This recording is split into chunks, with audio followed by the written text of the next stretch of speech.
Can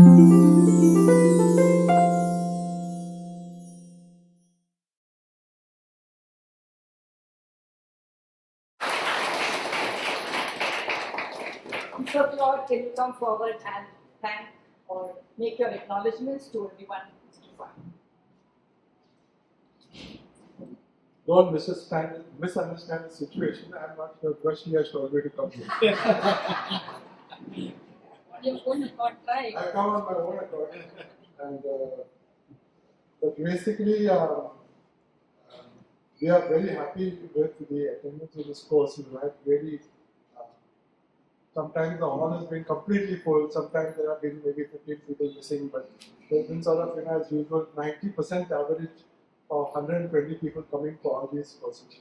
We've had very good speakers, as I said, 2 High Court judges, including the Advocate General, and so it has been marvelous to have all these speakers. We have put everything on the net, and largely this net interaction has been possible because of Mohan Kumar from Living Media, Living Foundation, Living Heritage Foundation. He has recorded the whole thing, and he's also making small snippets of it which keep coming up on the Goa Foundation Instagram page. So where is my gift for him?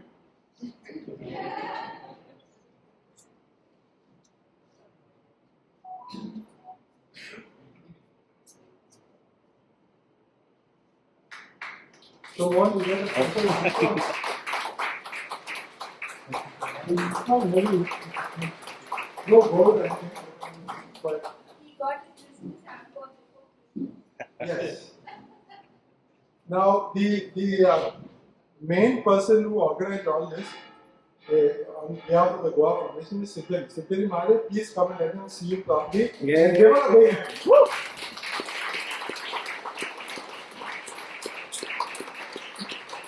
He just joined us only a few months ago, 8 months ago or something, and he said that what can you do? Let's see you. We are going to give you this entire responsibility for this course, and you will organize it together with Nivedita. Nivedita, please come. She was there.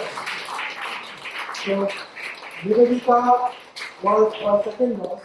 So between the 2 of them, they managed to get the entire thing, and you believe it, except for the speakers whom we would invite, and no work was given to us at all, including all the people coming here, the registrations, the payments that were to be made, the organizing of the food, and everything. We did not have to do anything in the Goa Foundation. These people organized. These are a group of people who did it. That is Nivedita. Where is Susan? Susan, Anna of course is from the staff. Lisa is here somewhere? Yeah, but Lisa was also there. Dinesh, where is Dinesh? Please stand up, Dinesh. Yeah, Dinesh. Anthony, where is Anthony? Swapnish. Swapnish, of course, legendary Swapnish. And Melissa, yeah, she stand up now. They're already so short. Where's Viraj is come? Viraj? Viraj is there, yes, of course. Where is Vishal? Vishal didn't turn up. Om, where is Om? They have a popular Om. How could you see? Chairman. Where did you go to avoid? And Savio long pants, where is he? Long pants. We have 2 Savios in our office, one comes with short pants, one comes with long pants. So we call him Savio long pants. He has come every lecture with a cake baked by his wife for each speaker. And of course, Dean sir, President of Goa Foundation, where is he? Yeah. He has been attending the course from Nagpur, from Mangalore, from all these, whenever he visits Goa. Then, and there's a course day, he will come for the lecture, but otherwise he had 2 or 3 lectures he had one. So these are all the people. The snacks were prepared by 2 women, Sweta Joshi and Surekha Ghat.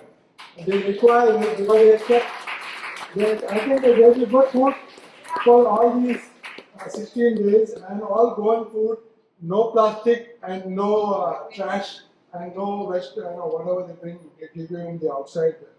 But the most important is to, of course, to Salvador. He can't come because today Joshua has stolen him for his wedding.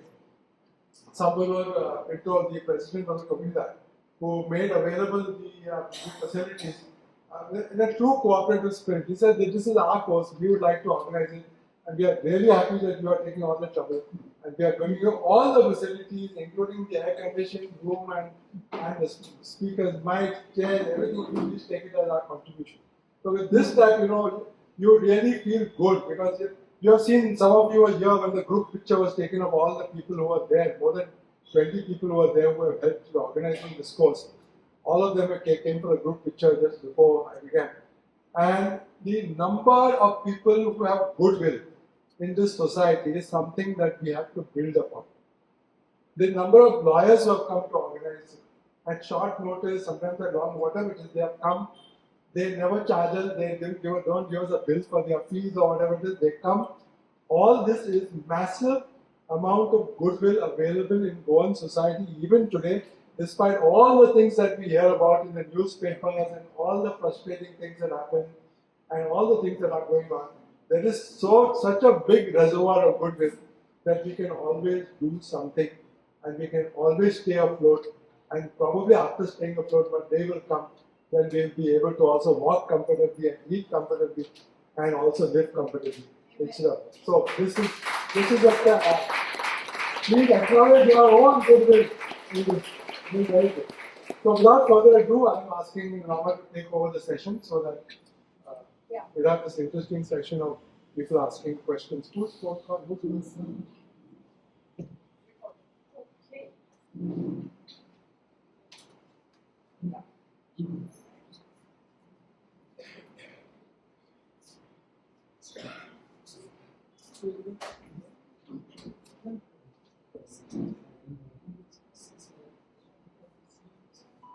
Okay. Where is Abhijit? Come. Abhijit, Cleofato. Nigel.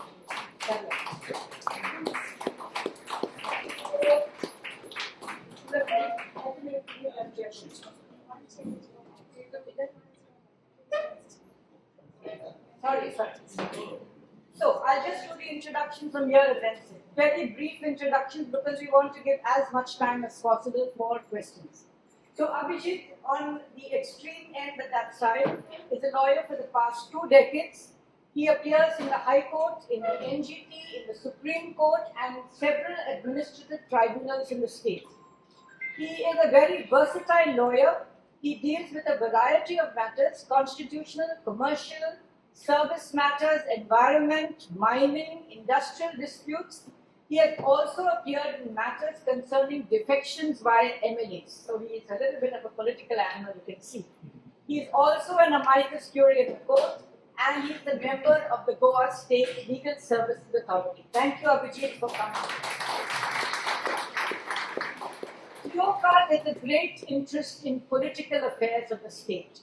In his youth, Cleofato was among the very leading student leaders and was associated with the famed student movement in Goa, which led to 50% discount in bus fares and several other things. Many of us are too old to know about the 50%, but young students they fought for it for a long time. Even after he became a lawyer, he has not forgotten his activist roots, and he is one of Goa's topmost political analysts and commentators. He is a senior practicing lawyer, a former civil judge, and a constitutional expert, and he teaches constitutional law at Curry College in Margao. He was also a member of the Law Commission of Goa, and he writes regularly. If you look at the newspapers, there are very regular columns by him on political affairs in Goa. Caroline, I don't need to introduce because we've introduced her before. She has already spoken to you on criminal law, how to get bail, what to do if you're arrested, and so on and so forth. And Nigel, his heart beats for the environment. He is a lawyer for over 2 decades, one of Goa's leading environment lawyers, and I say so because every day he's handling at least 2 to 3 environment cases which I myself have witnessed during my time in the High Court. He also appears very often in the NGT. I think he's quite an expert in the NGT, so if you have queries there, I will direct them all to Nigel. He appears in the district courts and in the Supreme Court. He has a large chamber of interns and of juniors. I think he's opened a second office because there are lots of young lawyers who want to learn from his experience, and particularly in environment affairs. He has a very soft heart, and I know that he doesn't refuse anybody who approaches him for environment matters. This is not inviting you to approach him, but just telling you a fact. Fees have never been an issue with him, as far as I know, and he usually accepts whatever people pay. And this is not to say to you that you will not pay his fees if you go to him, but he's one of Goa's pro bono lawyers and has often been called as an amicus curiae by the High Court in several matters pertaining to town planning, pertaining to environment, and so on. So, with this very, very brief introduction of our speakers, of our panelists rather, all of whom have a lot of experience in different facets of law, it is open to you to ask any questions that you might like with one rule. There is only one follow-up permitted. Please do not engage in the subject if you don't agree with them. You can ask a question. I have a pile of questions there. And if you're standing, then one follow-up. If you don't agree also, well, that's it. Okay, let me start with the questions. Anybody has hands up for any questions? I've got this mark. You've got a paper also. So let me start. Okay.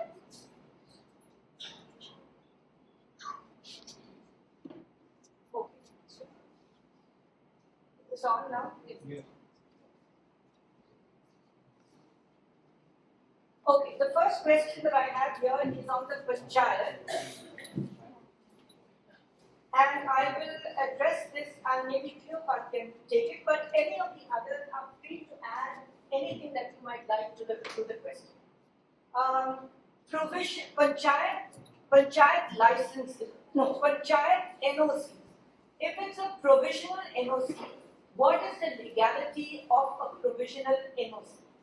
Now, provisional in what context?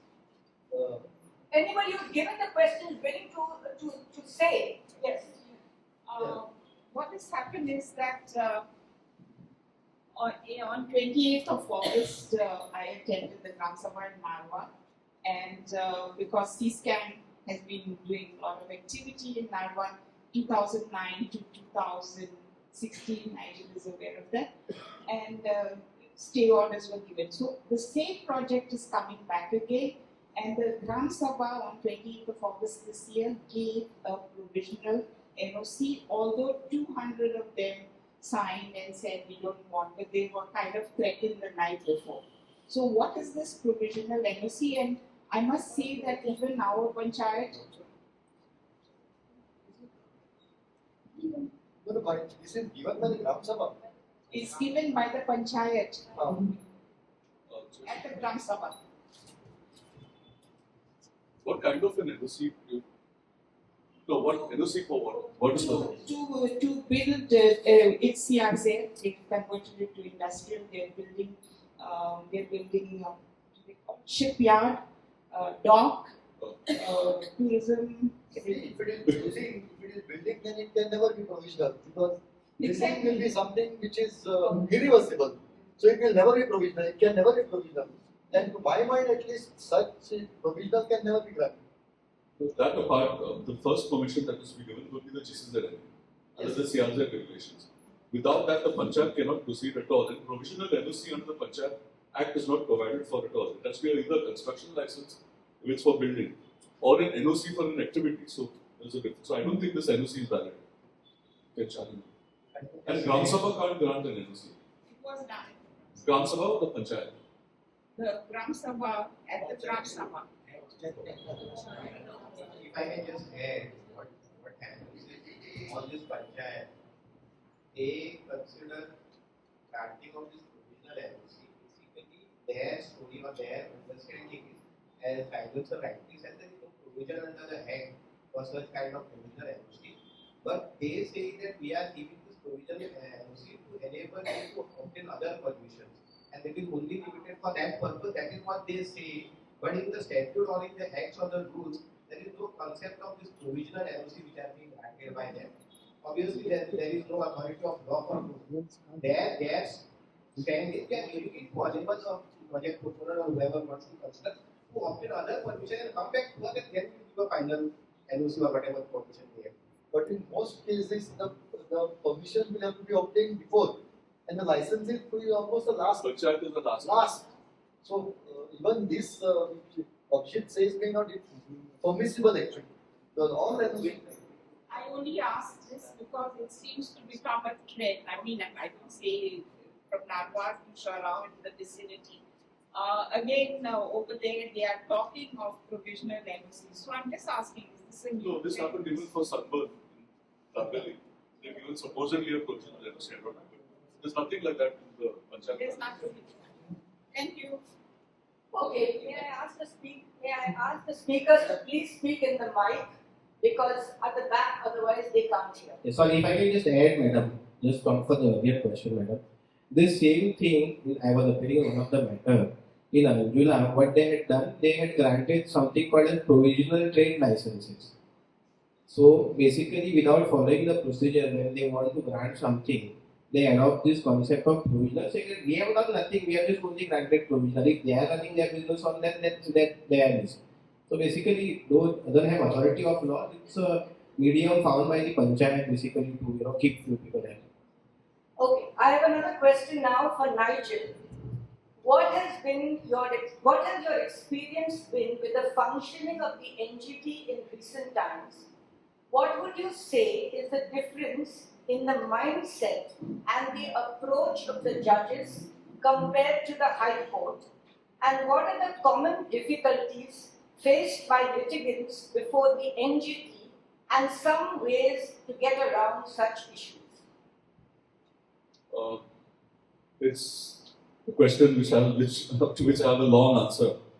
Now, the NGT, the Act, the National Green Tribunal Act, was enacted basically to create a forum where persons who have a grievance with regard to with regard to a violation of any environmental law, this Act provided you with a forum, which is the National Green Tribunal, where you could file complaints or file an application, and the reason being that the redressal was quick and effective. And the strict rules of procedures would be applicable to suits in a civil court were not made applicable, so that the procedure was summary and you would have a quick redressal.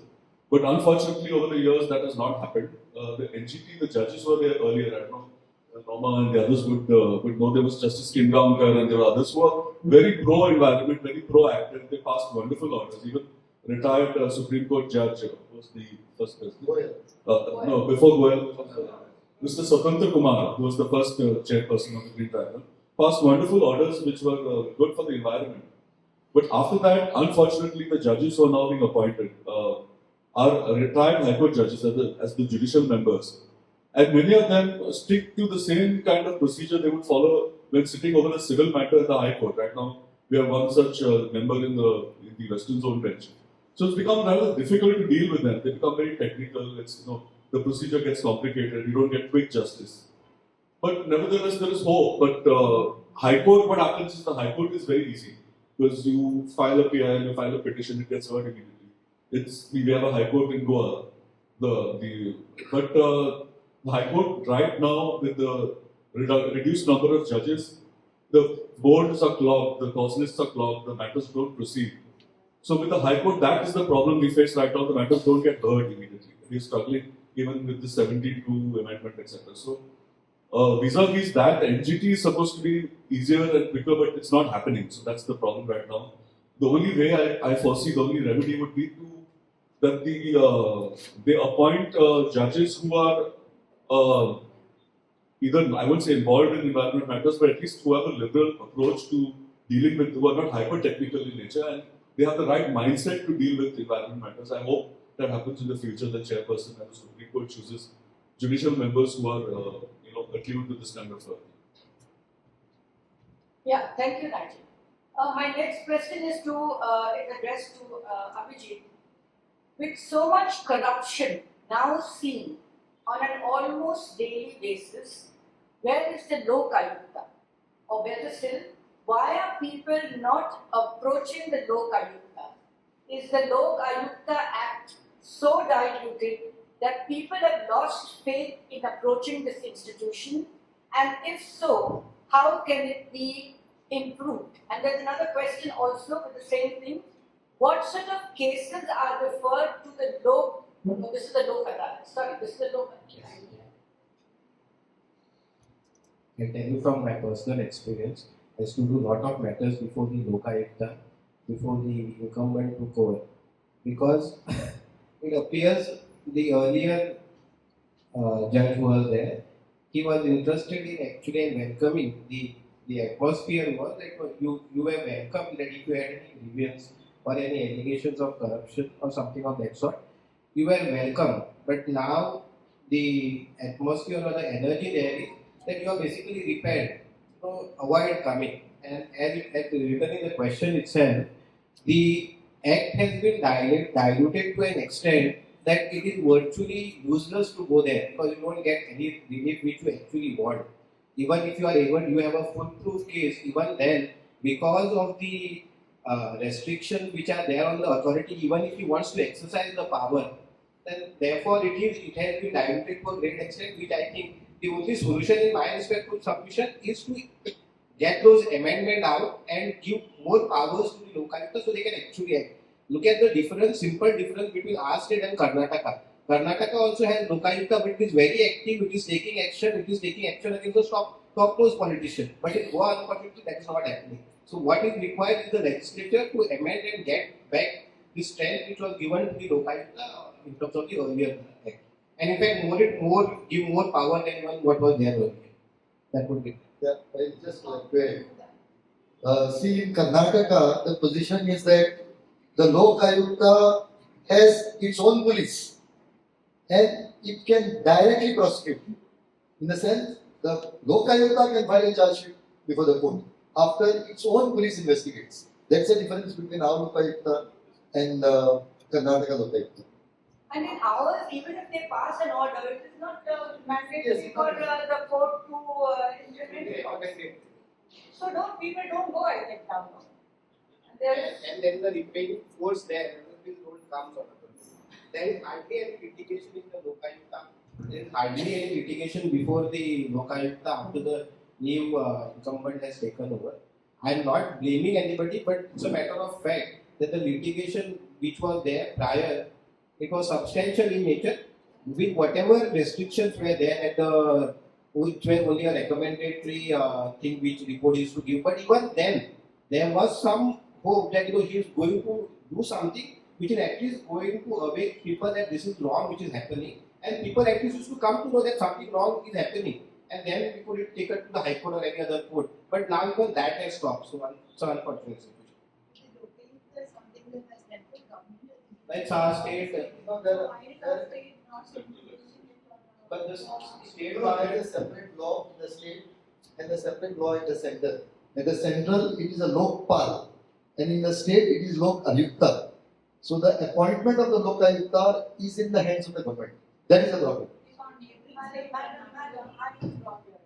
are rules because there are people sitting at the back. You must put your hand up, come and bring your mind. Let us speak. If our neighboring state, Karnataka, is exercising this Lokayukta in such a forceful manner, why is Goa not, exercising this for the benefit of the people? That is a difficult question for the panelists to answer. Why Goa is not doing what Karnataka is doing when we got to elect people like Karnataka has? That may be some answer to your question. Not the right answer. The right answer is at one time, Karnataka elected Ramakrishna Hegde.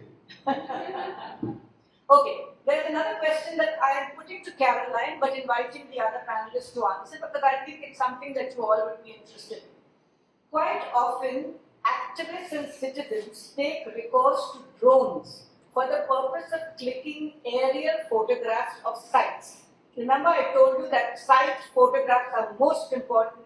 Get the best picture, and drones give you a good picture. For example, an illegal construction on a beach.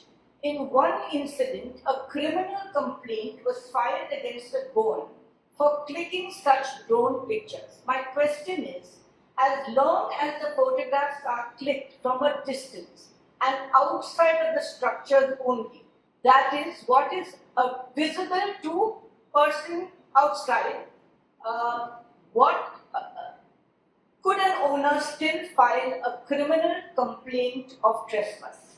Caroline. Well, if you're talking only of whether the section of criminal trespass would apply, in my opinion, at least so far I've not had a case of a drone, but like the plain definition of a criminal trespass, if someone enters onto somebody's property. So since a drone is not entering, it's an aerial thing, I think it would be subject to discussion before a judge, and I think could ask for a discharge if it's a criminal case. However, use of a drone itself requires permissions and licenses. So if your drone is licensed, I have not heard of any police permissions that are required to use a drone in a particular area. But criminal trespass, my big doubt is that criminal trespass section would not apply, and if it has been applied, I'm quite sure you can ask for a discharge. It would be open to. There are not had many cases, but my first opinion is that it would not amount to criminal trespass as under the now new BNS. Anybody else volunteer to answer? I think for a drone you require permission from the SBN. Yeah, but whether it amounts to criminal trespass is You get permission, yeah. Yes. You want to ask something on this subject? Same subject. Yes. Unless I'm mistaken, it comes under aviation law and defense. Certain areas will be banned. Meters or 1 meter not going to show anymore. Okay. In case anybody has a follow-up question on the subject which is being answered, please put your hand up. I'm not restraining you, but on the same subject of drones? Not only drones, the social No, not on the mic. You have to observe some discipline. I'm a strict lawyer, remember. Very strict chairperson. Yeah. As we are moving into technology which is advancing so fast, with social media, people making selfies and stuff like that. Now coming back to the drone, what if you have a swimming pool in your property and there's a woman sleeping with a bikini there, and the drone is invading her privacy? Now, are you going to tell me that there is not criminal trespass? So definition of criminal may amount to some breach of privacy, and when you asked the question was criminal trespass. Trespass is illegally entering onto someone's property without permission.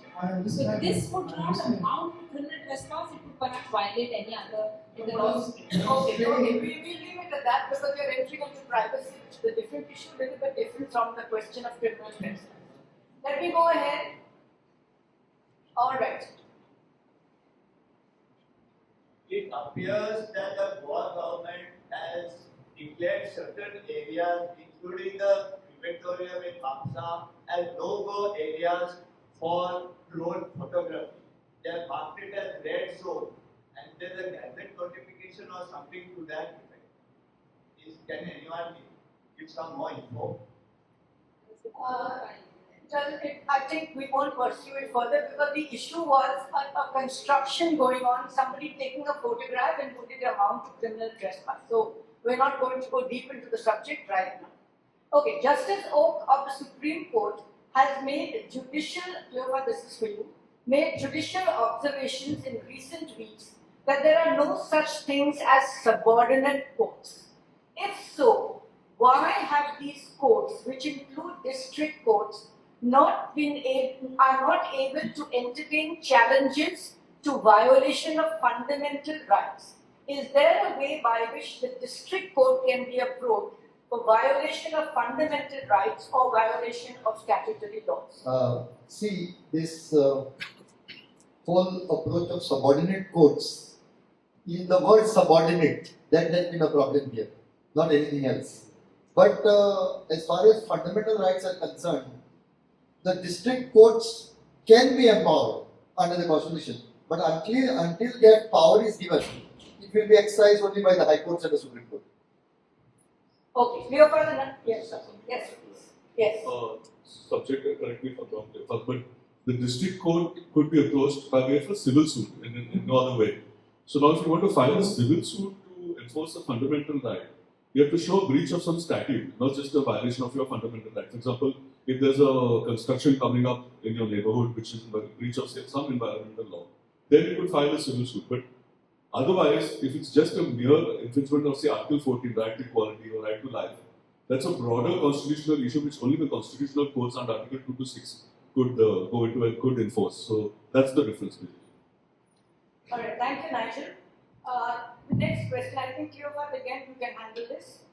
Is the right to property enshrined in the Constitution? If so, now the question is here.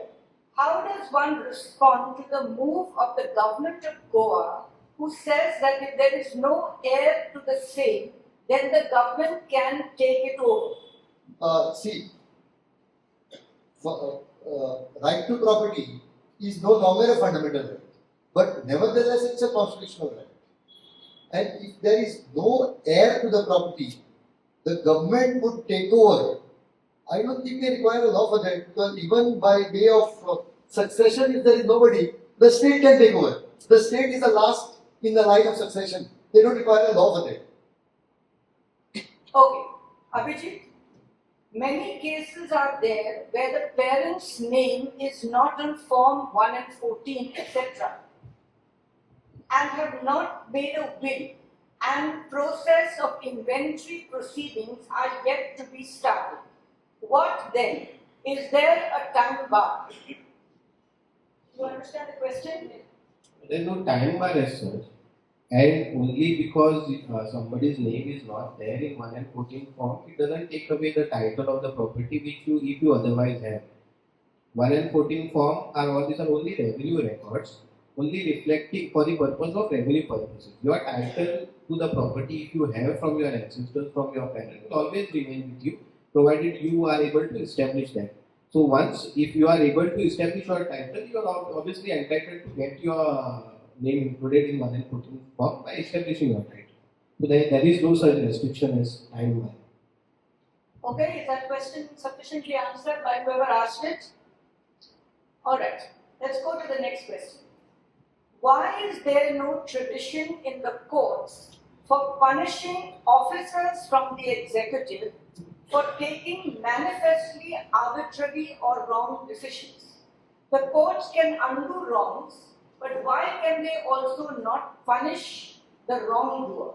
Aren't public officials continuing to be corrupt because they know that they are protected by Section 197 and the fact that few of them are ever punished or lose their jobs?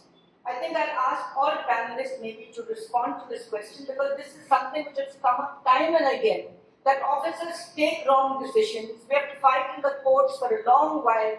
The person, there's an order to demolish the construction, but the officer always goes scot-free. Which of you is willing to start? Actually, the officers are liable to be punished in contempt.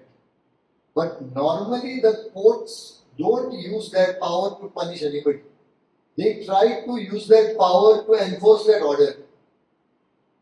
But in our country, what also has happened is, for the past about say 20 years, there is a feeling that particularly on the economic side, officers are not taking decisions out of fear of being punished tomorrow because the decision is considered wrong or legal.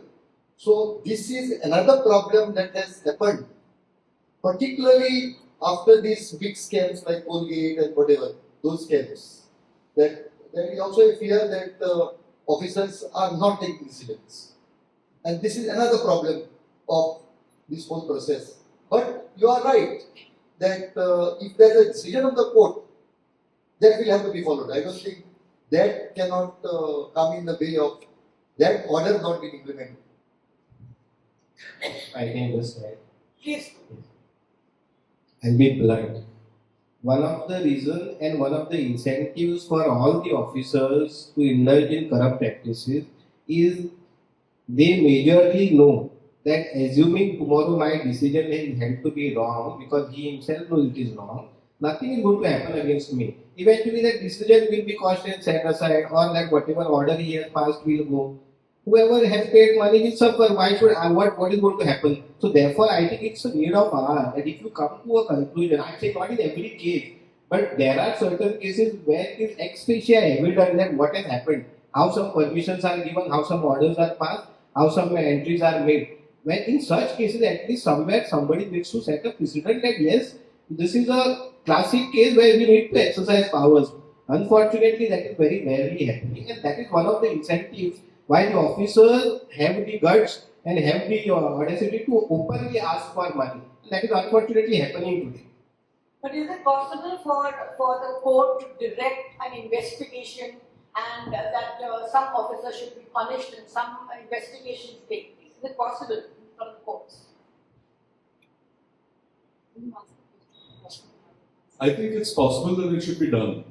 Very often now, of late, earlier the High Court and the Supreme Court used to impose heavy fines on errant officers, but lately we have not seen that happen.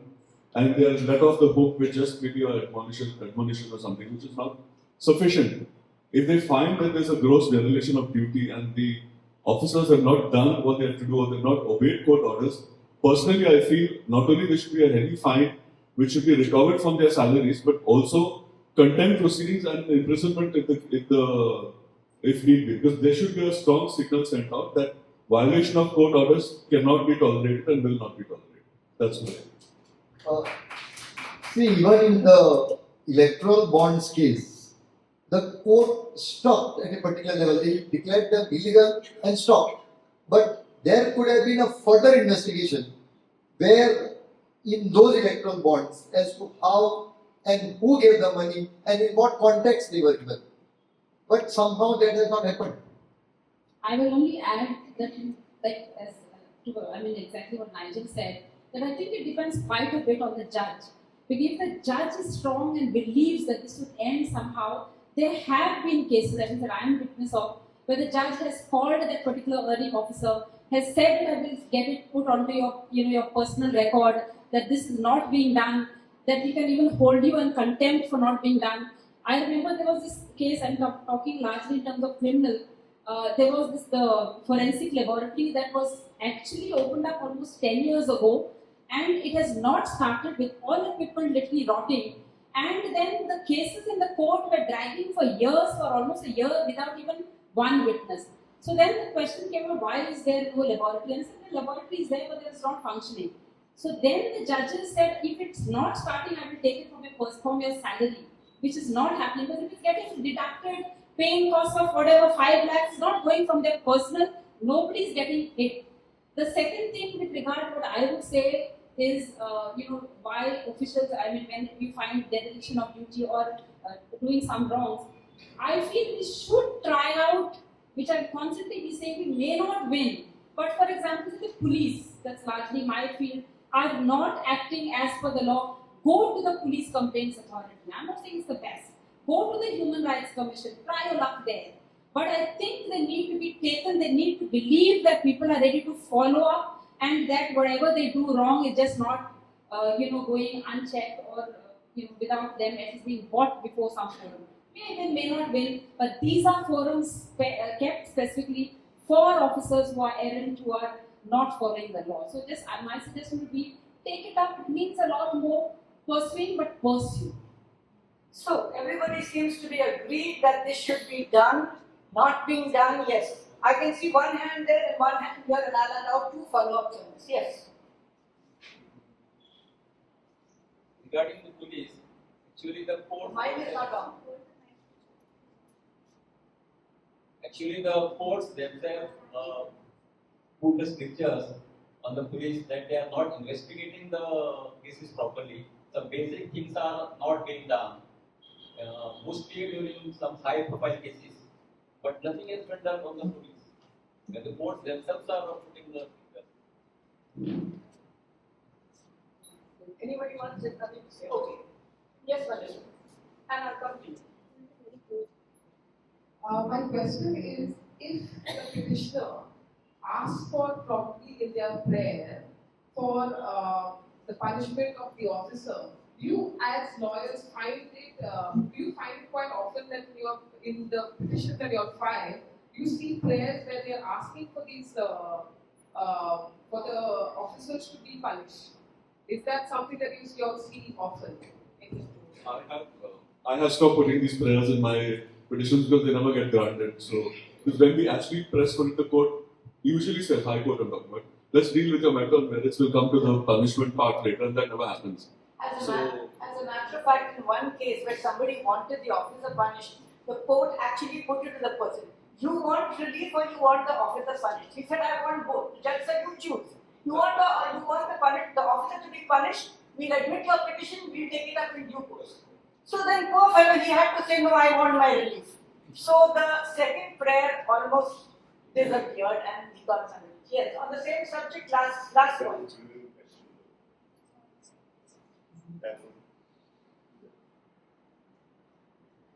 Hello, brilliant question. Simple question.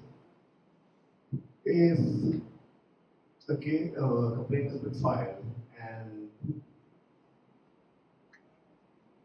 it reaches the, say, the JMFC, but in the process, the police department's names can be taken. So the police department police personnel dictates to a new entry to write it down and sign on it. And then that goes as statement in court. When that matter goes into court, summons are received, file not found. What does that mean? Alright, you're on a completely different topic, but I think please don't ask a second question on a different topic, okay? Yeah, he said the file is not found. What happened? Criminal proceeding that the file is not found. Only as soon as after an FIR registered, investigation happens and a charge sheet is filed in the court. So you mean the entire charge sheet has disappeared from the court? Or the statement? Not found. What is not found? The statement. File not found. Okay, hold on. We'll deal with it later. Okay, I'll take it up. We'll search for the file and for the answers. Okay? So, for a moment, let me continue because I heard the 6:30 bell and I'm going to look at the file I have. Alright, there's a question.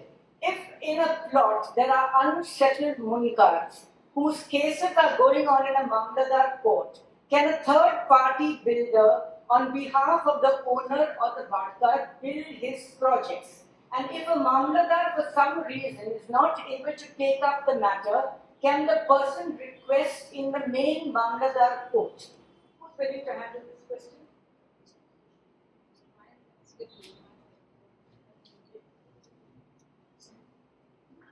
Third party builder will not be in a position to interfere with your rights as a munkar. But for that, you will have to take appropriate orders from the Mamladar. That is injunctive relief against the Bhatkar and the builder who is acting on behalf of the Bhatkar. And such a injunctive relief would be granted by some Mamladar. Would have to be granted. Want to add anything else? Alright, say. Okay, on another topic. Can a government project like the MRF shed be demolished if it is found illegally built in another panchayat jurisdiction? And what action will be taken on the panchayat body and the authorities who gave permission for the project, not in its jurisdiction but in another direction? I think I will handle. Can a government project be demolished? Government project like MRF shed, I don't know if MRF shed is a government project. Can it be demolished if it is found illegally built in another panchayat jurisdiction? And what action will be taken on the panchayat body and the authorities who gave permission for the project? So the panchayat gives permission for a project in somebody else's jurisdiction. So there are two parts to the question as I understand. If the shed is built illegally, then it has to be demolished by the panchayat who has jurisdiction over the village. Now, if one panchayat gives permission to build in another panchayat area, that permission is obviously legal. The panchayat in which the shed is constructed will have to issue a show cause and demolish the shed. There's nothing. And the action to be taken is you have to file a case before the director of panchayats for either the disqualification of the panchayat members or against the sarpanch for dereliction of duty. That's it. All right, one question, yes.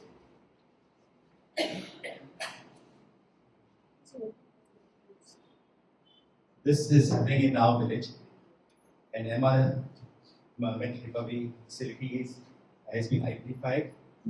The panchayats have got the approvals constructed. They constructed. It's exactly on the boundary between two villages. It is within our side, but almost the boundary line. On the other side, there is a huge project come up, and that person is challenging that structure. Can it be done? If it's on the boundary, it will be either on this side or that side. It is on the side of our village. Within your panchayat. National, yes. So national panchayat will have to issue a show cause notice if it's illegal. No, it's not illegal. I won't. That's not illegal. It is granted for our village. Our village is constructed in our project. In your village? Yes. Then there's nothing wrong with it. But the person is on the other side is objecting because he's got a big structure coming up and says that's going to be a mess. So I don't think he has a case to object if he's in a different panchayat. Maybe under environment law is objecting. Yes. That's a different issue. Okay. Because you have to have permissions of the pollution board and other things for setting up an MRF. Under the pollution laws, you have to seek separate permission from the pollution control board. And presumably he has. Then there's no ground for challenge. Okay, now I'm going ahead. What is it? Okay, very quickly.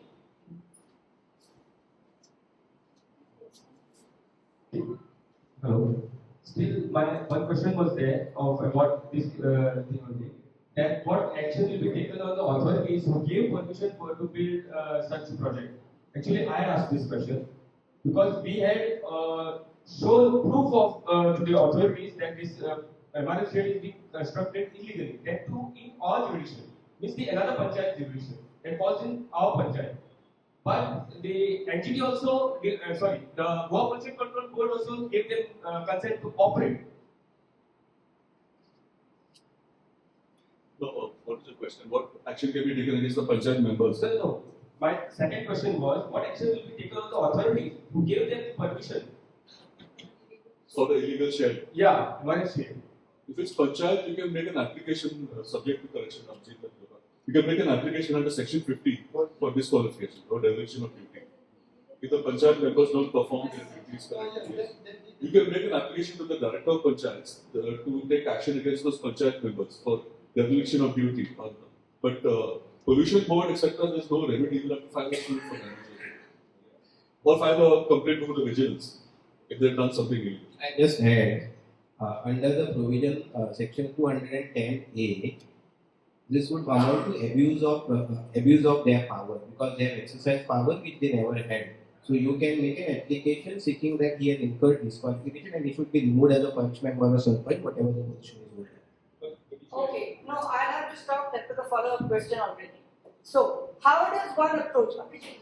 How does one approach the Goa State Legal Services Authority for a lawyer to be appointed for assistance with a case? Are there any restrictions on who can apply? What payments would I have to make to a lawyer under legal aid? Yes, to approach as far as the High Court is concerned, you can directly go to the office of the legal aid services and they will assist you to get the legal assistance. You don't have to pay anything to the lawyers who are engaged under the legal aid services. The legal aid services will pay whatever remuneration is to be paid to the lawyers from the legal aid. Yeah.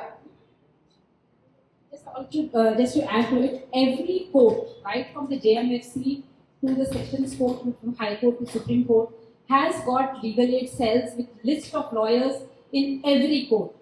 And there are certain, clusters for women. It is completely free. And prisoners who are in custody, you just have to make an application. Forms are with a particular department in every court. There is a particular place where the legal aid cell members sit. There's a form you got to fill, and for any woman, any kind of a case, it is completely free. But for men, it is there is some kind of a limit of certain amount of money. You can't be rich, I think, I don't know what's the limit, but there is some financial limit.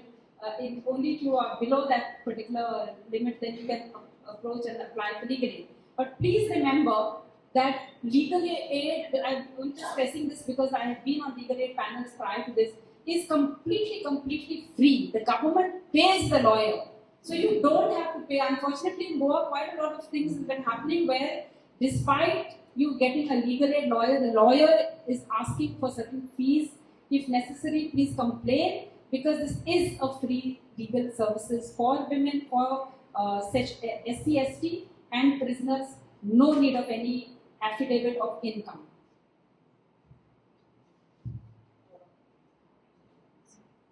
Just speak into the mic. Don't interfere with the switches. The legal aid, would they be free even if the case was against the government? If you're a woman, yes. Any case, any court. At different levels, there are things and the fees, etc., already fixed. even if it's against the government? Yes, right up to litigation. So different levels as well. And if you're a woman who's applying, then it's very complete. Alright, my next question, Nigel, for you. With respect to appeals filed before the NGT, the time limit given in various orders, I think it's in appeals, is 30 days from the grant of permission or the date of the order, and in any case not beyond 90 days. In most cases, for example, grant of GCZMA, NOCs, etc., orders are not available to the public on the website of the authority. How do citizens effectively challenge these orders when they discover them after a few months for an act which is meant to provide speedy and effective redressal of serious environment issues? Isn't this arbitrary and unfair that such a time limit is imposed, and how does one get around it? Appeals before NGT are under Section 16 of the NGT Act, which is 30 days either from the date of the order or from the date when the order is communicated. Now, if the order is not communicated to you, or if the order is not, for example, uploaded on the website of that authority, maybe GCZMA or SCIA, then the time will start running when you have effective knowledge of that order. But if that order is found to be published on the website, or if it's put up in a newspaper, sometimes in case of environment clearance, they're directed to put up the clearance, factum or grant of clearance on the newspaper. So time starts running then. But if all this does not happen, then your limitation would start from the date when you have actual and effective knowledge of the order. Now, if you have missed it in the papers or you have not seen the website of the authority, you would have to apply for condonation of delay. And unfortunately, that condonation also cannot exceed 90 days. That's the law. And that's been upheld by the Supreme Court. But I believe that somebody has challenged this in the Supreme Court. Yes, I think Viraj Bakri and all have challenged it in the case of Bekti Kandala. I hope the Supreme Court lays down some law there. Yeah, okay, thank you. Caroline, when a complainant goes to the police station and files an FIR, can that complainant go to the press and upload the FIR on social media channels when the matter is under investigation and sub judice? Is it legal? Are there any Supreme Court orders? And a second question, for questions on FIR and RTI Act, Section 8, 1, H and J, can an FIR be made public or is it personal information?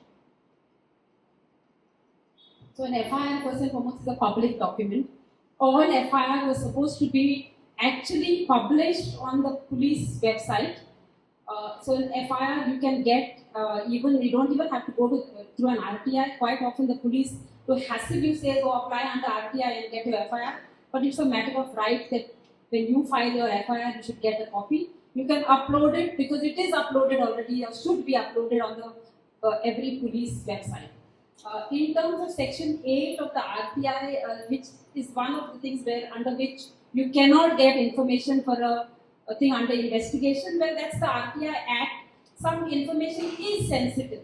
Like, for example, where maybe the statement of a victim of rape, or which is taken under 164, which is a particular section of the CRPC. Those things are private, and maybe the police have yet not completed the investigation. The RTI Act has put an embargo under Section 8 to say that while under investigation you cannot get certain documents, so you cannot get. Like for example, case diaries of the police also. Police investigating a case is called an investigating officer, an IO. He maintains something called a case diary. That case diary is private. You cannot ask for it to say what are the steps you're doing for investigation. Only a judge can ask. We have no right. So certain documents are public, like the station diary of the police, you can ask for. It is supposed to be a diary which is maintaining every movement of the police. So certain documents you can, but 161 statements of witnesses, etc., under investigation, you cannot get till charge sheet is filed. Okay. Cleofato, if you can handle this. If evidence is available that a minister has issued several decisions against the advice of his department, and obviously for perverse reasons, or against public interest, can one move a petition in the High Court for a writ of quo warranto for his removal if we can marshal enough evidence of wrongdoing? The department has given advice, he is doing contrary to it. There is evidence that one can gather. Obviously, this is quite a loaded question, I think. And can you move for removal of the minister, which is the core writ, in the High Court? I think such a writ the courts would not give, because it would have to go to the governor, and the courts would not grant such a writ. Because if you have such evidence, you may have to create a public issue and get the minister removed through agitation on the roads. This may not happen through the courts.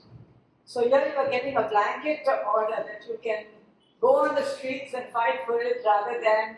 But if you went to the governor, what remedy is that? In a way, yeah. That is also. I mean, it is that the governor would go by the advice of the chief minister. Correct.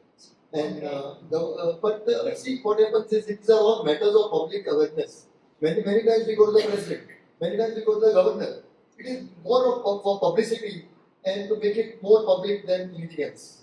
Okay, here's another follow-up on political issues, which you can do, and Abhijit can also have something to say. How does one deal effectively with defections? Is there no remedy for citizens who suffer breach of trust and violation of the spirit of the Representation of People's Act when the people they voted cross over to another party, especially the party they do not want to be associated with? See, this issue has been discussed for a long time, but unless the law is changed and changed drastically to say that even merger goes one, and you just can't shift, and the power to decide is given not to the speaker, not even to the election commission, maybe directly to the chief justice, and even the chief justice may be bound to decide within the time frame. Then only this could work out. See, so many questions have been asked over a long period. Nigel, everybody has answered all these questions.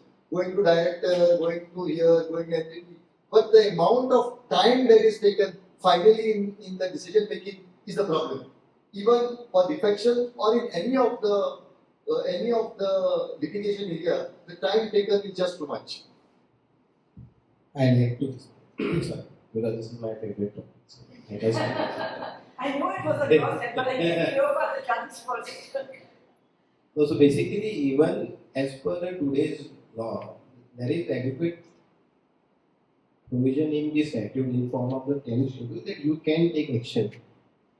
It's matter of interpreting that provision and effectively interpreting it in a time-bound manner.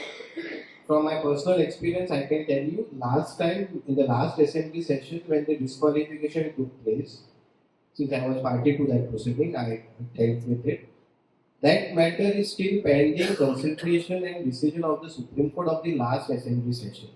So as a matter of strategy, any person who is in power or the people who have defected will want to ensure that it is delayed. The delay is the best way to get rid of any consequences coming their way. Now, our High Court has taken a view that even if these MLAs go stock and barrel without even asking their original political party, it is something which is permissible if you have that adequate number of 2/3. In my respectful understanding, it is completely wrong. That is not permissible. and that is why the matter is pending interpretation of this particular provision before the Supreme Court. If the Supreme Court tomorrow says that until and unless you have the approval of your political party and then you have the number, then only it could be considered as a valid merger and then you can shift. That's the only way you can control it. That is the only way, according to me, my interpretation is in the furtherance of the 10th schedule, which was to prevent defection. Otherwise, what is happening? You use the platform of the political party, you go to the electorate on the ideology of that political party, and eventually after the election, you are seen hobnobbing with some other. That's not the correct way. And in democratic process, I think that is something which should not be permitted. Okay. On another subject, in some tourist places or religious fairs, there are some stalls put up. In these stalls, can they sell anything above the MRP price? When we argue with them, they say that we pay tax for putting up these stalls. Can they charge the customer above the MRP price? And what can the customers do in such cases when they are charged above the MRP price? Difficult in a stall that you would be able to get any receipt, but if you do manage to get a receipt, normally any kind of issues like overcharging an MRP come under the Consumer Act. But rather than going to the Consumer Act you could, to the Consumer Forum, because obviously stall with small prices, anything up to 20 lakhs. But perhaps you could also try the conciliation committee of the, under which is also set up under the Consumer Act, and which is functioning, quite effectively. So look at the possibility of going to the conciliation committee. They also have been given powers, quite a thing, to summons and etc. like this. If not, then again it's a question of one thing that you bought above MRP. Would anyone be willing to go to a consumer forum? It would mean fees much more. If you can argue it in person, fine. But if it's like a test case and you want to make out and get some orders to say things at fairs are being sold above the MRP, it's worth a try if someone has got the time and the diligence to pursue without a lawyer, because lawyers' fees would be much more than the item you have bought. So if you have the time and the energy and the resilience to continue, you can file before a consumer court. So hence I said try it before the conciliation committee, which is also would look at cases like this. Okay, a few small questions, Nigel. If an original document of the power of attorney is lost, but the Xerox, which is an attested copy, is a Xerox which is an attested copy valid, or does the person need to do a new power of attorney? If the original is lost and you would need the power of attorney for any judicial proceedings, you'd have to make a fresh one, because the attested Xerox won't do. Because if you produce it in court and your opponent objects, it won't be taken as evidence. That's it. Okay, Abhijit, what sort of cases are referred to in Lok Adalats which are held from time to time? Do the decisions arrived at in these proceedings have any legal value? In your experience, have Lok Adalats been effective in settling matters? Basically, the matters which are referred to the Lok Adalat are the matters concerning matrimonial dispute or disputes which can be amicably settled between the parties. And yes, there are many matters which have been settled by Lok Adalat, and the order passed by the Lok Adalat is enforceable in law, and it has all the sanctity of order of court of law. Okay, look at Mamlatdar court can handle. If a Mamlatdar court matter is going on, can a landlord pressurize the munkar to agree to close the case by giving some consent when the munkar actually wants to get declared with a proper channel? Actually, the munkar can pursue his matter. I don't think anybody can force him to close the matter until the matter is decided. And there's a follow-up question. Can a person go ahead with a court matter in person in the Mamlatdar court till the end of the munkarial case? Yes, I think yeah, that is. If a Mamlatdar for some reason gets pressurized under the landlord's or higher authority, doesn't take the matters on time, can the entire file be moved to another court, like example court 1 to court 2? See, actually, this problem of delays is much more there at the Mamladar's level. See, Mamladars perform various functions. One is at election time. Municipal elections come, everything stops. Zilla elections come, everything stops for 2 months. State elections, everything stops for 2 months. See, actually, besides Mamladars, we require a dedicated revenue courts, which will not do any other work. But somehow that is not happening. Alright, Nigel, maybe you can look at this. The Goa government has issued the Goa Erection of Shacks on Public Beaches Ordinance 2024 for regulation and control of temporary and seasonal structures under the Coastal Regulation Zone notification. The ordinance exempts beach shack operators and other businesses from obtaining construction permissions from the Town and Country Planning Department and the village panchayats to set up temporary structures. Is this valid law? It's a debatable question, but I will answer from the point of view of the two statutes which are involved here, the Panchayat Raj Act and the TCP Act, the Town Planning Act. Now, development as is defined in these acts is if you make any material change in the land and or in a building. Now, if you were to construct a permanent construction using cement, etc., you would need permission from the Town Planning Department or the PDA and then after the Panchayat.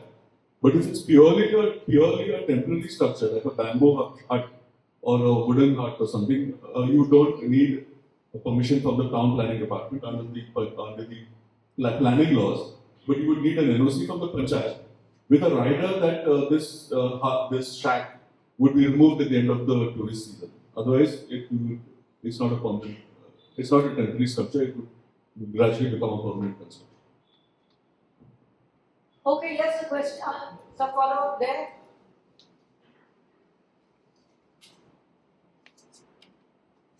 My question was regarding the construction of a shack on a private property.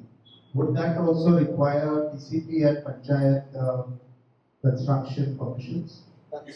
If you're not constructing a permanent construction, temporary. If it's purely temporary of materials such as wood and you don't need permission under the TCP Act, but you need an NOC from the Panchayat because it amounts to construction of a hut. It's like so you need that NOC for construction of a hut. I just add this act which Madam read came because our High Court took a view that whether the structure is temporary or permanent, you require a clearance from the Town and Country Plan. Because of that, they got this act to overcome that. So now, any temporary structure, whether it is in private property or in the government property, provided you have the approval from the GCZFA, you are not required to have the clearance from DC. Okay. Tenancy Act, someone of you. With the Tenancy Act, how can a tenant protect his field if the owner of the land wants to sell the land to a builder? In case if the land falls in a settlement zone, or if it falls in an orchard zone, or if it is an agricultural zone. The owner wants to sell it to a builder and the tenant wants to protect his field. How can he do this? Whether the tenant wants to sell or the landlord wants to sell. If you are a tenant, this land cannot be sold. Whether orchard, settlement, agricultural, anywhere, it can't be sold. What if you are the question is you are the owner? Owner also cannot sell, nor the tenant can sell because finally it is tenanted land, it can't be sold.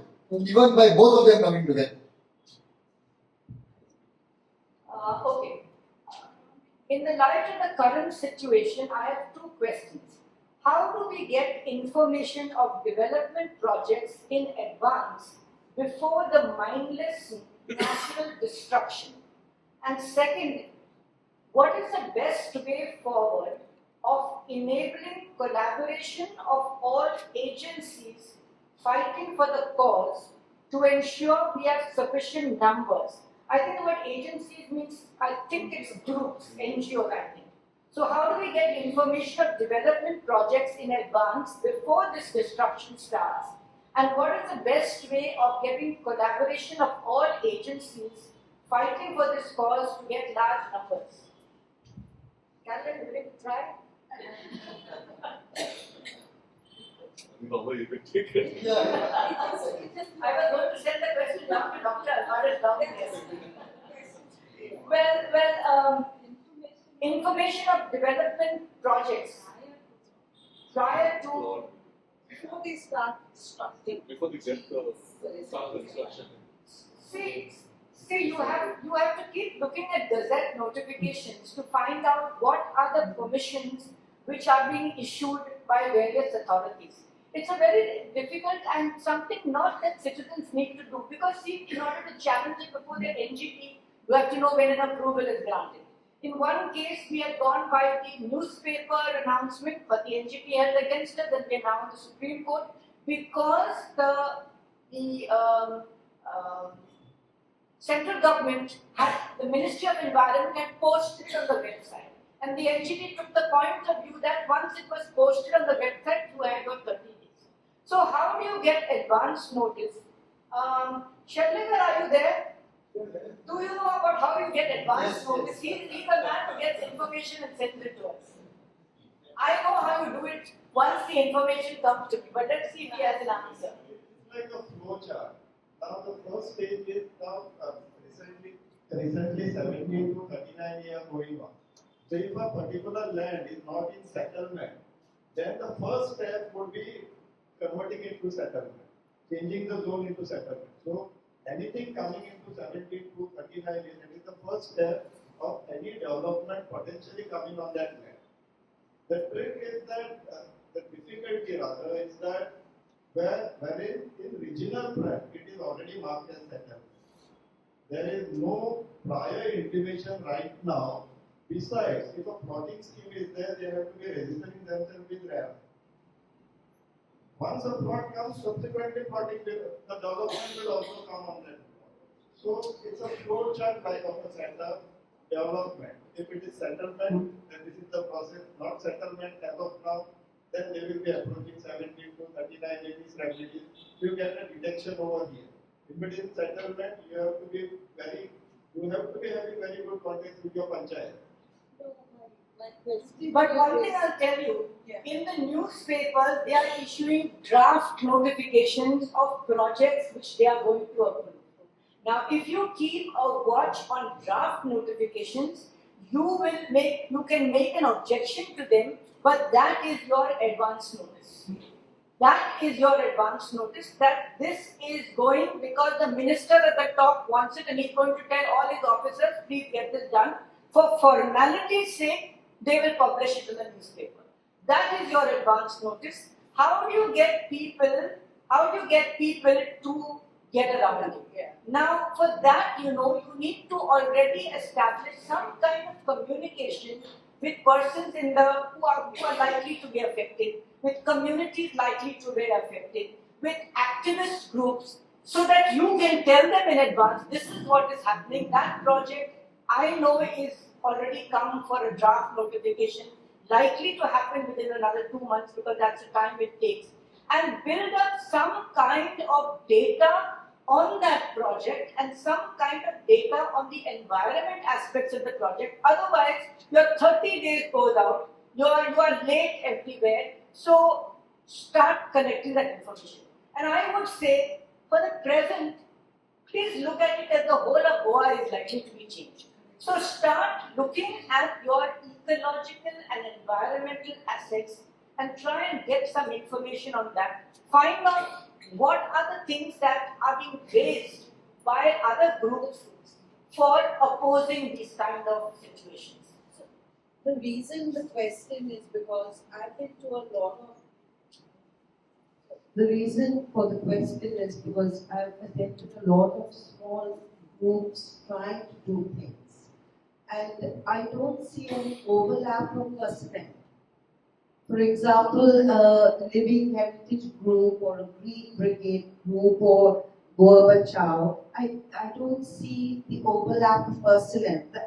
What I'm trying to say is if we could all be connected under one database where we can all get information, because everyone wants to do something, but they are looking.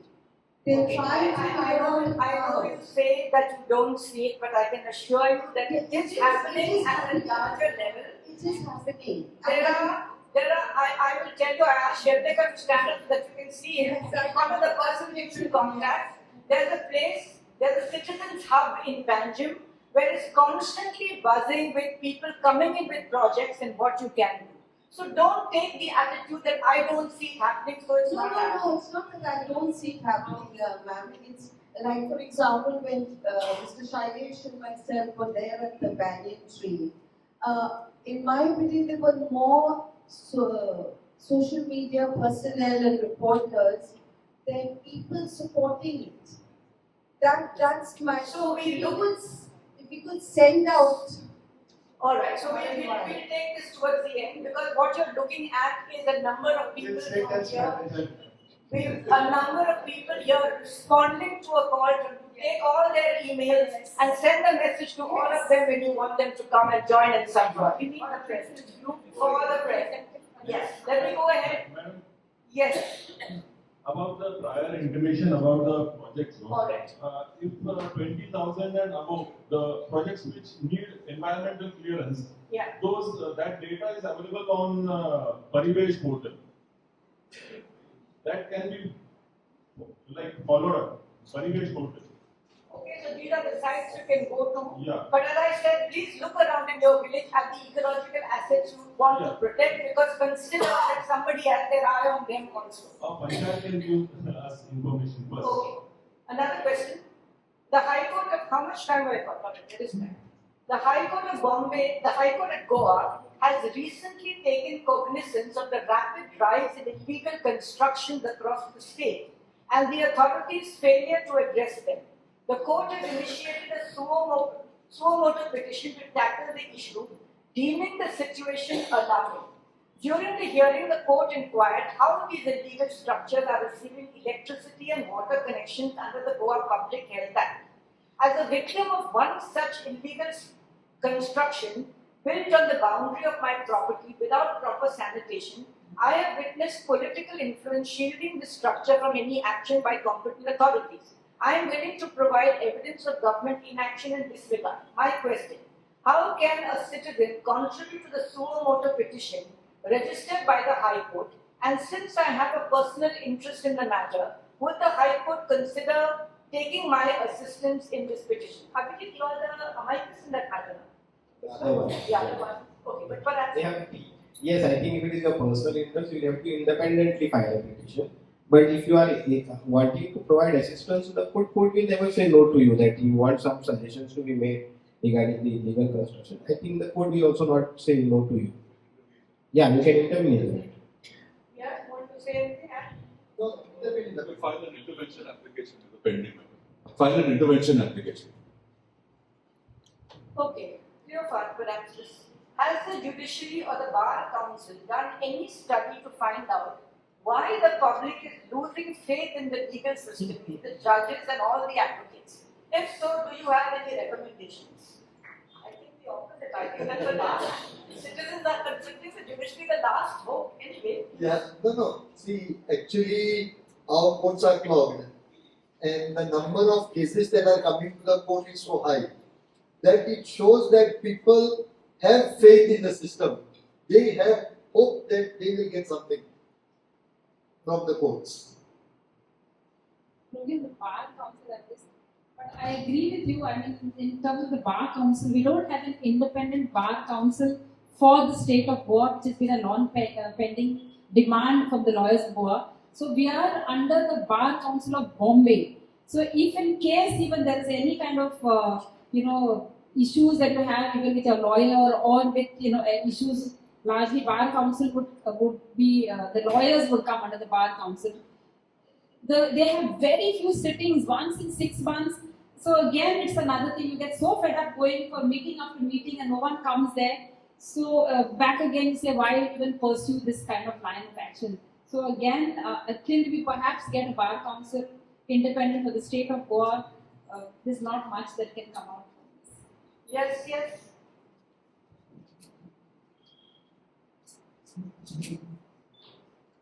This is my question. See, I am fed up with the civil cases, which takes about 20 years, 30 years, no result. But I'll give an incident of a criminal case. You know, it takes so long. I'll tell you of incident. One boy came to me, my colleague, and he brought a paper one day. You have to summarize your case, huh? Okay. So he was called by the court to give evidence. So he had a problem. He couldn't explain to me what was happening. He said, "A problem. A simple problem. He solved a PPC was, and it was a statement report there. ना रे ते 15 वर्ष आधी झालेले ती crematorium case Saligao बांदताले आणि हांवें आनी हेराल्डान मारतालो मग तूं वचून सांग रे म्हणलें तुका कितें सांगू आतां हांव आनी तो सातां आतां बसोन आमी कॉप मारता so I hope the same thing doesn't happen to Dr. Colasso and his descendants. They might have, by the time the case comes, they might be having a party at the hilltop. Yeah, the time for litigation is a problem in our country and the state. Yeah. So we accept it, but we're doing, I think we're doing the best we can. So we've taken up at the Supreme Court level. But you know, for example, now the judges, there was a division bench which sat for 6 months. But somehow some of the cases did not get completed. I argued a case for 2 months and the bench has changed. And now I'm struggling with a letter to the Chief Justice, not myself. Several of us lawyers argued the 17-2 case, which you all know about, on this change of zone.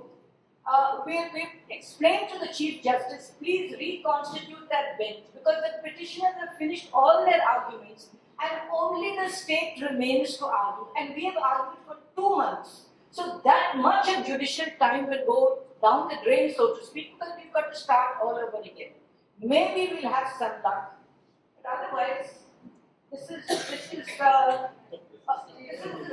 And this is not the only case. There are some other cases also where we have argued. Sometimes the judge gets transferred, no judgment delivered. These are problems. But as lawyers, we try to be optimistic because there are so many cases where we get relief.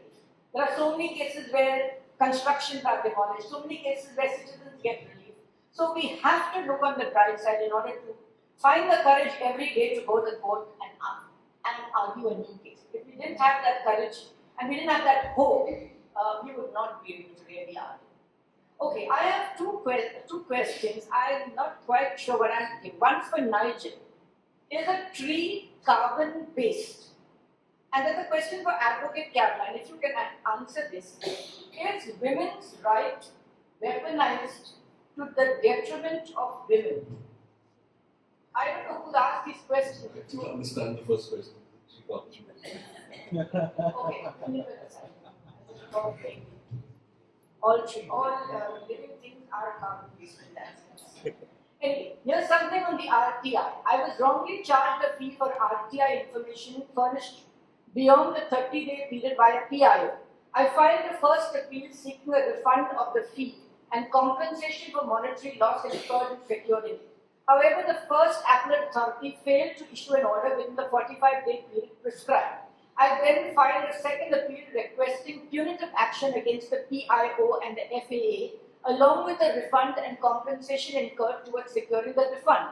The previous State Information Commissioner issued notices to both parties, but the PIO's legal counsel delayed proceedings. The SIC's term ended in March, and the new SIC appointed in September 2024 ruled that no case existed against the PIO or the FAA. The order directed only refund of the fee to be collected from the PIO's office and no compensation for monetary loss or expense incurred. The query is this case suitable for filing a writ petition in the High Court to seek compensation for expenses in securing the fees wrongly charged? And would the petition be outrightly dismissed, or is it worth pursuing for experience despite potential costs involved, which I do not mind? You can try or guess. Okay, you don't mind the cost? Go ahead, buddy. Okay.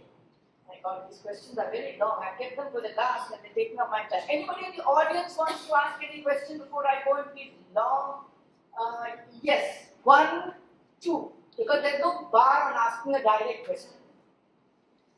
And this is regarding how we can demand that as per the law, the panchayat member have to submit their yearly income to the local, which they are not doing.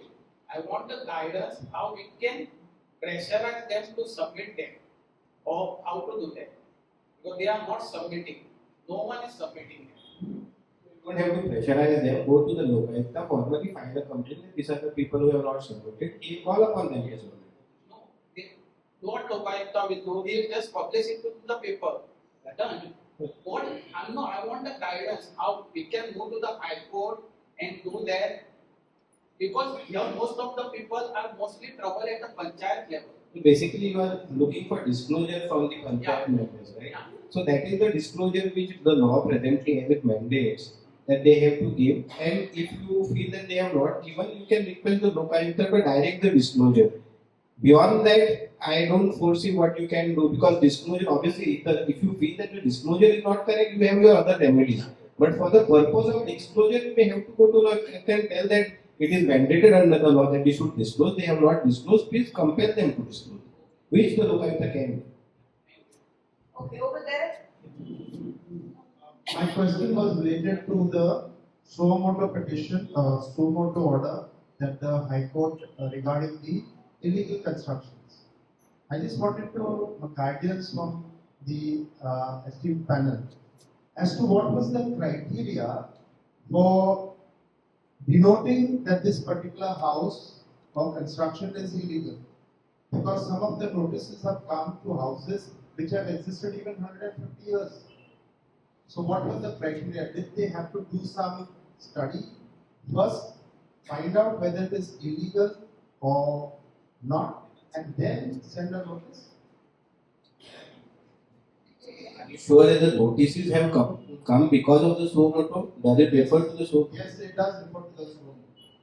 From who have they come? Panchayat? They have come from Panchayat and CZMA also. So then you have to file a reply to the notice if it's 100-year-old structure.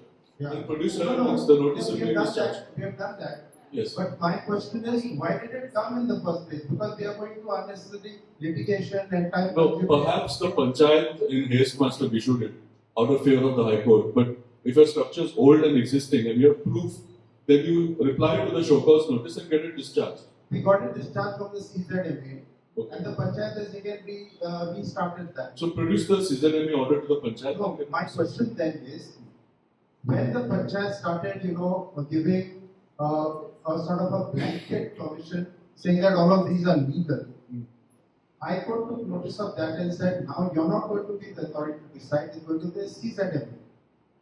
Was that correct? No, CZMA is a separate authority. Yes. It's under the CRZ regulations. No. Why I read and I understood that when the panchayat started doing hanky-panky business and declared all illegal constructions also to be legal, I took notice of it and told the panchayat, you will not be interfering now, you will not be the authority to decide, it will be the CZMA. No, the High Court hasn't said that. Is it not said that? The High Court has not said Then that. I said correctly. The High Court has asked them to initiate action. Now, perhaps that's why you are receiving the notices. But if a structure is an existing structure, you have to produce the proof and the notice will be discharged. There's no. Thank you. Anybody else, or should I continue here? You're not going to give another story. No, but actually, that's the strategy of the panchayat. They give illegal thing, give permissions to all illegal, and then to create confusion, they give, send notices. So everybody is busy, so nothing happens. And besides, That's happened earlier also. And besides, they come to the court and they say we have given 115 notices. Correct. Then when the court, how much time the courts have, then the courts will say, what have you done? Then they say we discharged 75 notices. Correct. So that is also considered as action taken. That means you are moving. Correct. So that is part of the way of also getting people to pay them something somewhere. I mean, let's be realistic about it. Yeah. Okay. If I am a board member, panchayat member, and I do not take my remuneration, can what RTI can file and ask for my what I have to say.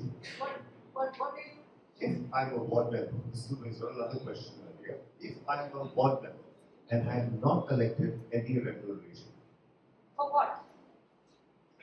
salary, whatever.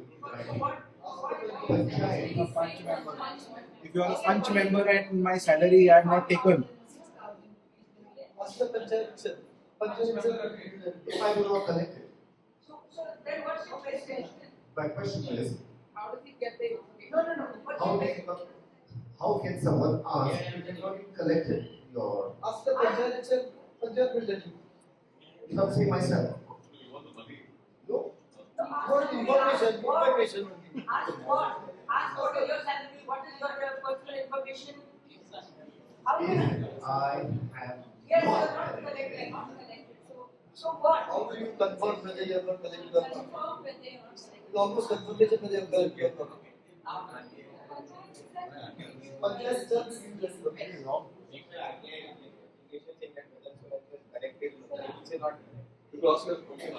So somebody can ask a question to the panchayat saying, has Mr. XYZ collected any remuneration? Panchayat will say no.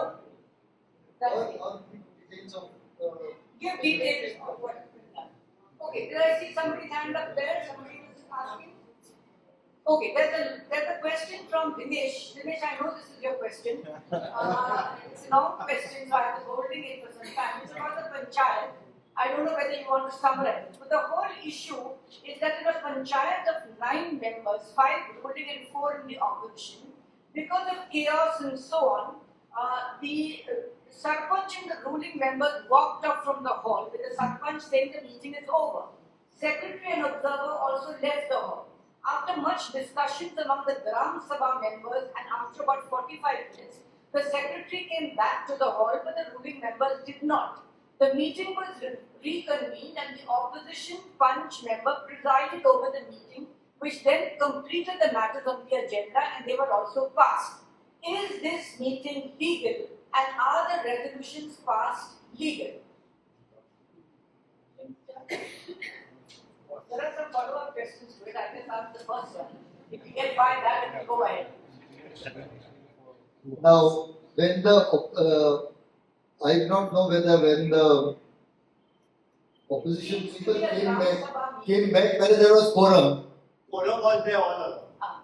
The secretary was there. Secretary had walked out, he was called back. He came back. He came back. And Sarpanch was also there. Sarpanch refused to come. She said, I have adjourned the meeting.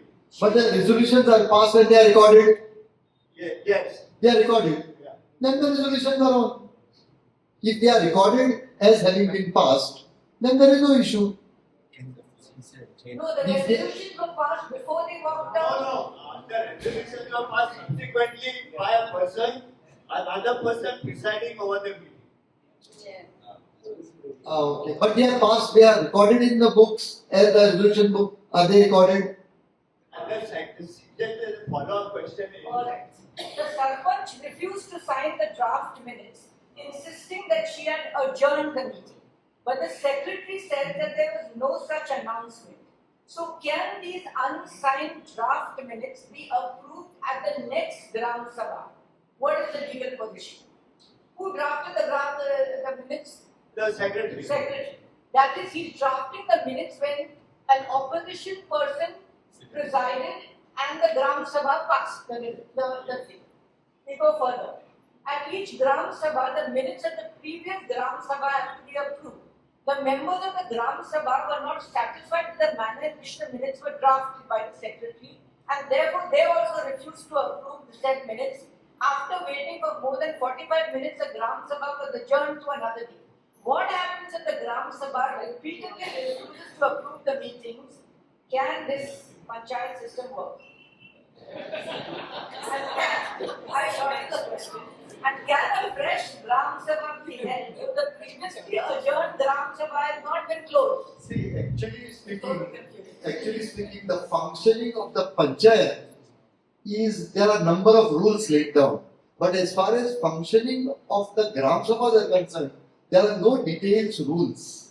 So that makes it very difficult. There are no detailed rules like what should be the attendance of the Gram Sabha, how many members should be there, to what extent are they binding. So all that has not been extensively laid down. And finally, the Panchayat is the elected body. Gram Sabha is not the elected body. Now, to what extent are they binding on the Panchayat? Now, these are all matters that will have to be, there is no hard and fast rules laid down as far as Gram Sabhas are concerned. It requires that we have to have detailed rules for the Gram Sabhas, even including the number of people to attend, for it to be accepted by the Panchayat or to be enforced on the Panchayat. So they are finally elected, and for them, there are detailed rules laid down. I know that Elsa Fernandez, for example, she said that the average attendance of the Gram Sabha was 13 members. Can 13 people dictate to a panchayat? No. See, and many times it happens is, in a panchayat of 5, 25 may be defeated. And those 25 cannot have a Gram Sabha to dictate to the 5 who have been elected. So to that extent, there will have to be some rules laid down under that. Quorum for the Gram Sabha. Because the development plans are approved by the same 13 people. That time it's okay. No, I am not saying. It is not that I am saying it is okay. I know. All that I am trying to say is we require detailed rules even for the Gram Sabhas. But can the opposition member chair the meeting? Can an opposition chair the meeting? Actually, under the Gram Sabha rules, it is the Sarpanch who has to chair the meeting. That is the problem.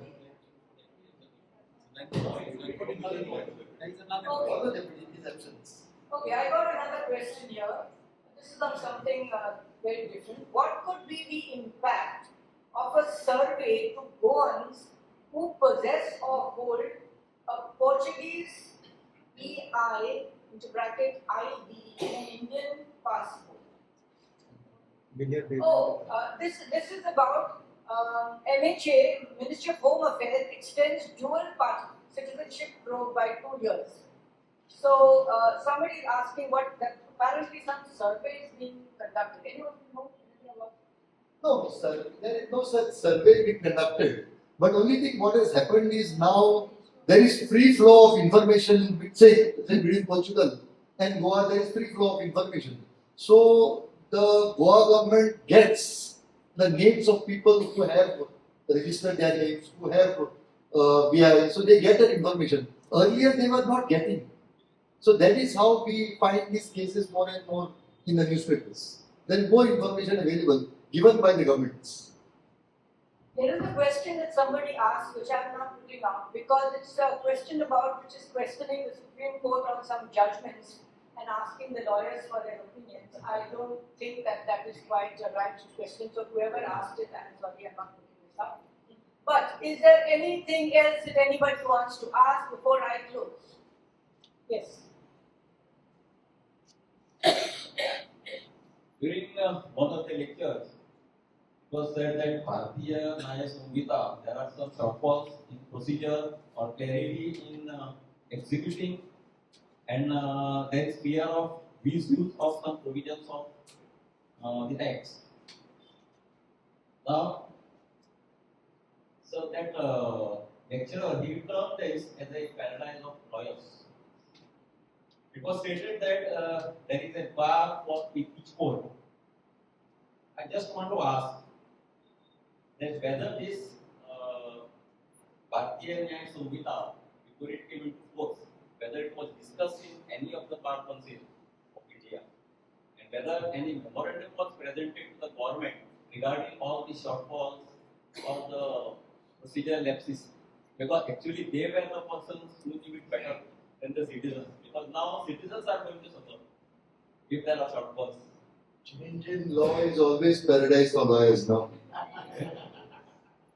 But the objections were called for. The draft was notified. The government had called for objections from the public. So, but whether the bar councils responded, I don't know. Okay, let's pass. I want to know, suppose a person, a student, does his MBBS, runs just an internship, he is a doctor. same with architects. Why only after LLB, you all want, that he has to pass a bar council exam to get a Good question.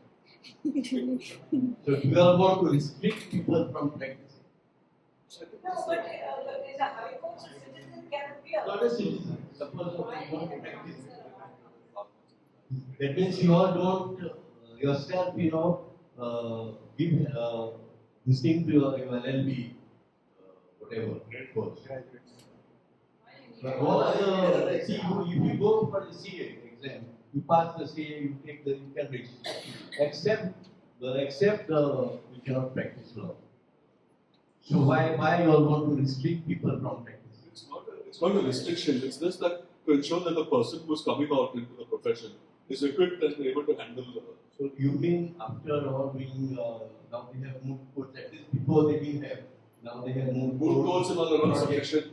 They're not sufficient when you actually handle in practice the courts. Suppose a lawyer makes mistake. I don't think it's a big issue. But suppose a doctor makes a mistake. He's in the grave. Unless it's a criminal lawyer, he might be hanged. But which is not happening in India. But I think around the world they have bar councils. Whether, of course, they have to answer a bar council exam after your LLB. And I'm not saying it's to regulate, but I think it's important because you have law that you study for 3 years. Now, of course, the 5-year course. It is important that it was not there. It's like a license for you to practice. Before it was not there. Or it had to initially be We've taken note of the question, and we shall maybe route it to appropriate authorities. If any of the lawyers who have not got their sanad feel that they are being deprived of arguing in a court, well, I think India allows citizens. Forget whether you got a sanad or you don't have a sanad. If you are an ordinary person and you can go to the court, and that is why I did a whole lecture for you on how to prepare to go to courts and how to get the courage to present your case in an orderly fashion. There was a last question which came to me, for me it was, but I'm not going to answer it because this is something that all of you need to think about. It begins by saying if money is not a limitation, I don't know why that line, but the rest of the question, what kind of a team or organization do we need to build, to fight for Goa, its people and its environment? We need people, what kind of a team or an organization do we need? I don't know if you have ideas, think about it, but we need people who will give some time of their lives to this cause for fighting for Goa. Give some time. You give an announcement for a public meeting, how many people leave the home and say, I will go? When Goa Bachao Andolan called that meeting and the whole of Azad Maidan was filled to capacity everywhere, it made an impact. When a tree is being cut, a banyan tree is being cut, and people say, forget about making the sheet kodi for the afternoon, I'll go there and protest. That's the first thing that you need. You need to give some time consistently. When you see something in the newspapers which says this is a draft notification, you need to know that maybe I should write my protest. I don't know why to object to it. I will go to somebody and find out what have they done. I will copy it. We don't to copy in the exams. Not to say, Arik, show me the answer to that question. But are we willing to go and ask somebody, give me the information, I want to put it in my name, I want to put my name and signature. The number of people who come to us and say, this is the problem, I said, but no, there is a time, you just assume that people who come forward will keep coming forward all the time. So think about how much everyone is willing to give to fight for this war. And with this, I would like to not be beyond this. No. Not be Give me an beyond opportunity last time. Just one last question. I didn't get an opportunity last time. All right. Yes, I again. Please don't wait till the bitter end like this. Yes. Everyone. So I just wanted to know that when can we expect the 24/7 online code in Goa? 24/7. There is a 24/7 online code which has been first time in the history of our country in Kerala. So I think maybe I just wanted to, I was quite curious about this to know when can we expect this in No plans yet that we lawyers have heard about. When we know, we'll tell you. I hope it doesn't come about We hope it doesn't happen. We are struggling with our timings. So, first and foremost, let me thank the panelists for spending their time for coming here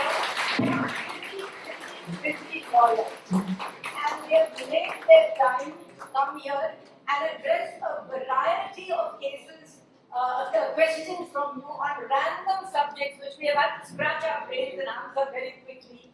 And I thank them for their time. They come from long distance. Cleofato comes all the way from Margao. Abhijit, where you come from? Banjim. Nigel comes from Margao also. Yeah, Banjim. Okay.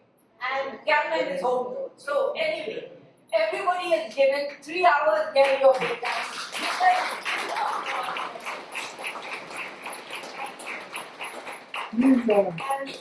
Please give them our usual token of. And we have to give our usual set of gifts for them.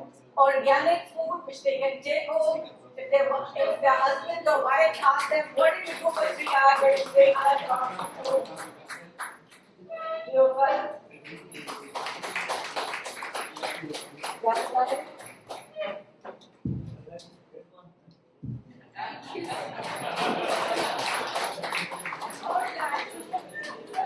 Somebody else, isn't it? Okay, who else? Okay. And may I, on your behalf, Norma also gets it.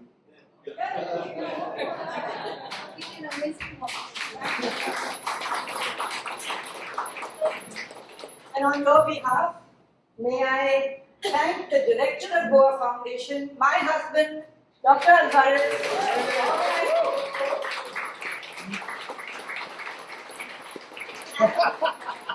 Dr. Alvares, because I don't normally thank him in public. I do a little bit privately. And I also thank the team of Goa Foundation, the team which was announced, for their truly immense efforts in organizing. I wish all of you all power and all success.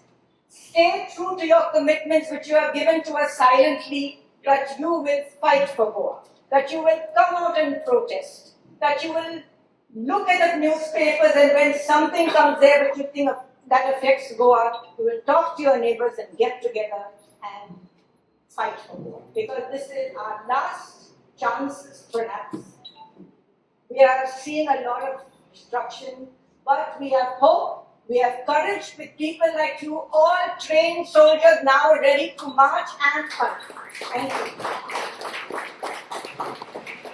you. We have the whole purpose of this exercise very indirectly to try and get you to go and visit the Citizens Hub, where Swapnish Shendekar, Anthony D'Souza, Praveen, all these people are there.